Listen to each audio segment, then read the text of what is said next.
जो subject devolve हो चुके हैं वहाँ फेडरल गवर्नमेंट को हमें ये मिनिस्ट्रीज बंद करनी चाहिए, उन डिपार्टमेंट्स को हमें जिम कर देना चाहिए।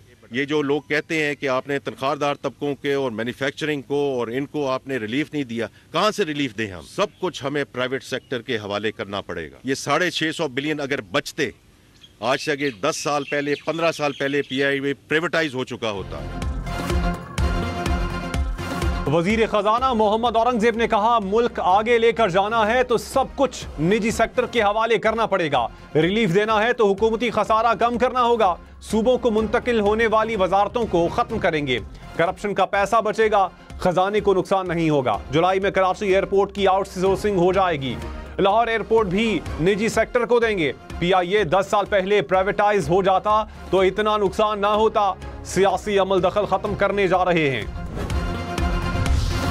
फिच रिपोर्ट, आइंदा माली साल महंगाई 12% और शरह सूद 16% तक कम होने का इम्कान। बजट से IMF प्रोग्राम मिलने के इम्कानात बढ़ गए। आलमी क्रेडिट रेटिंग एजेंसी फिच ने पाकिस्तानी बजट पर रिपोर्ट जारी कर दी। कहा, बैरूनी अदायगियों का दबाव कम होगा लेकिन शरह तरक्की में भी कमी होगी। मालियाती अहदाफ हासिल होना यकीनी नहीं, लेकिन बजट पर जुज़वी अमल से भी मालियाती खसारा कम होगा। कर्जों और सूद की अदायगी के लिए रकूम का बंदोबस्त पाकिस्तान के लिए अब भी बड़ा चैलेंज है। पाकिस्तान को आइंदा माली साल भी कर्ज रोल ओवर करवाना पड़ेगा। बजट को पार्लियामेंट में इत्तेहादियों और अपोजिशन की सख्त मज़ाहमत का सामना करना पड़ेगा। शहबाज हुकूमत को अवामी रद्द-ए-अमल का भी सामना करना पड़ेगा। पीपल्स पार्टी का एक बार फिर विफाकी बजट पर तहफ्फुज़ात का इजहार। विफाकी हुकूमत से प्राइवेटाइजेशन न करने की भी अपील। वजीर तवानाई सिंध नासिर शाह ने कहा, ख्वाहिश है निजकारी ना की जाए, मुलाजमीन का ख्याल रखा जाए। बजट में सिंध से नारवा सुलूक किया गया। दूसरे सूबों में खरबों रुपए के काम हो रहे हैं। सिंध को PSDP में 2 या 3% हिस्सा दिया गया। गवर्नर फैसल करीम कुंडी बोले, मुज़ाकरात से खदशात दूर हो जाएंगे।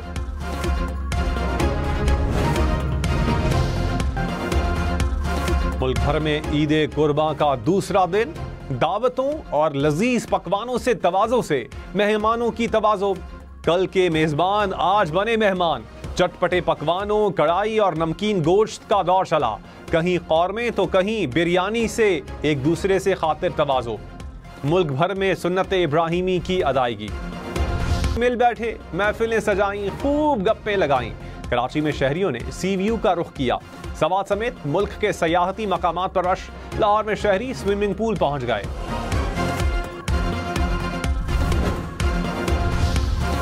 अमेरिका में हारिस रऊफ से शहरी की बदतमीजी। फास्ट बॉलर ने कहा, शायकीन का हक है कि वो हमें दाद दें या तनकीद करें, हर किस्म के फीडबैक के लिए तैयार रहते हैं।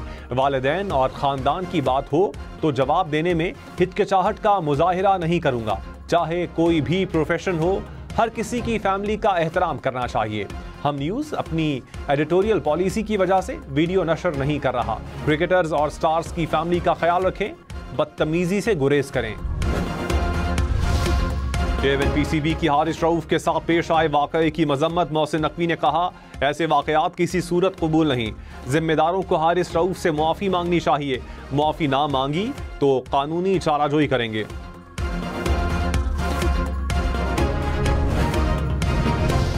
पंजाब और सिंध के मैदानी इलाकों में शदीद गर्मी, घरों से निकलना महाल हो गया।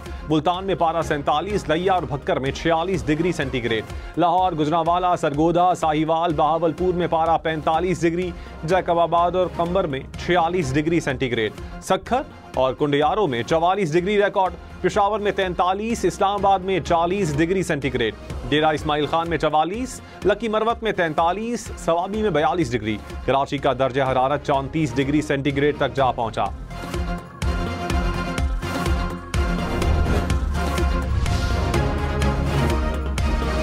खैबर पख्तूनख्वा में कहीं बारिश तो कहीं यालाबारी। बादल बरसने के बाद गर्मी की शिद्दत में कमी। पारा चनार और कुरम में ओले गिरे। कोहाट, बुनेर, लोयदीर समेत दीगर इलाकों में बारिश से मौसम खुशगवार हो गया। इस्लामाबाद और रावलपिंडी में गुज़श्ता रात बादल बरसे। पेशावर समेत खैबर पख्तूनख्वा के मुख्तलिफ शहरों में लोड शेडिंग पर एहतजाज। पेशावर में शहरी सड़कों पर निकल आए। मर्दान में भी मुजाहिरा। नौशहरा में शहरियों ने सड़क को बंद किया। परवेज खटक की गाड़ी भी फंस गई। कराची, रायविंड, कसूर में भी शहरी लोड शेडिंग से परेशान। आज़ाद कश्मीर के मुख्तलिफ इलाकों में भी बिजली की बंदिश।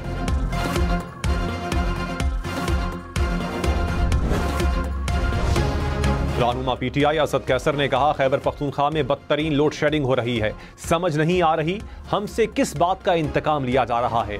अब बहुत हो गया। विफाकी हुकूमत ने सारी हदें पार कर दी। तरबेला और गाजी बरोथा डैम हमारी जमीनों पर बना है। ईद पर भी लोड शेडिंग में कमी नहीं हुई। अवाम में जाएंगे, असेंबली फ्लोर पर भी एहतजाज करेंगे। महंगी बिजली और लोड शेडिंग मंजूर नहीं। गवर्नर खैबर पख्तूनख्वा फैसल करीम कुंडी ने कहा, वजीर आला का दावा था मोहसिन नकवी से मुलाकात करके लोड शेडिंग खत्म कर दी। लोड शेडिंग का दौरानिया पहले से बढ़ चुका है। मसाइल पर बात करें तो अली अमीन कहते हैं, मैं अक्ले कुल हूँ। अली अमीन से मसला हल नहीं होता तो खुद वजीर आजम से बात करूंगा। अमन व अमान के मसले पर सूबाई असम्बली का इजलास बुलाया जाए।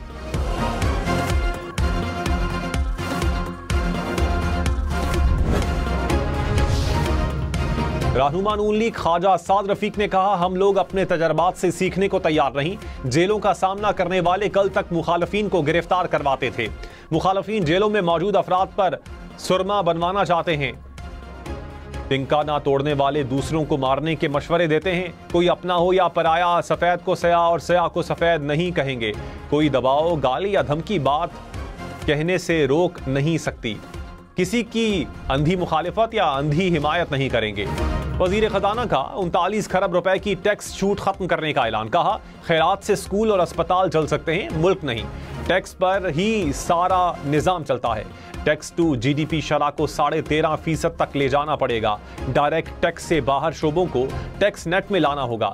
रिटेलर्स पर जुलाई से टैक्स का इत्तलाक होगा। कानून मौजूद है लेकिन अथॉरिटी सही तरह से टैक्स जमा नहीं कर रही। टैक्स डिजिटाइजेशन से करप्शन कम होगी। सेल्स टैक्स और फ्रॉड को खत्म करना होगा। मुशीर खजाना खैबर पख्तूनख्वा मुजम्मिल असलम ने कहा, बजट में गैर यकीनी अहदाफ हैं। महसूलात का हदफ हासिल ना हुआ तो नुकसान सूबों को होगा। बजट IMF प्रोग्राम के हुसूल के लिए बनाया गया। नई अशिया पर 18% सेल्स टैक्स लगाना खुदकुशी है। तनख्वाहदार तबके पर टैक्स कम होना चाहिए।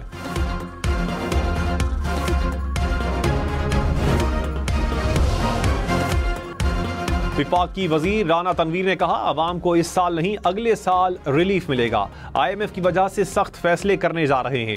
नवाज शरीफ की तरह शहबाज शरीफ भी कशकोल तोड़ेंगे। आइंदा IMF से कर्ज नहीं लेना पड़ेगा। पाकिस्तान मुखालिफ कुव्वतें सियासी अदम इस्तेहकाम के लिए मुतहर्रिक हैं। मायूसी की बात नहीं, खुशहाली लेकर आएंगे।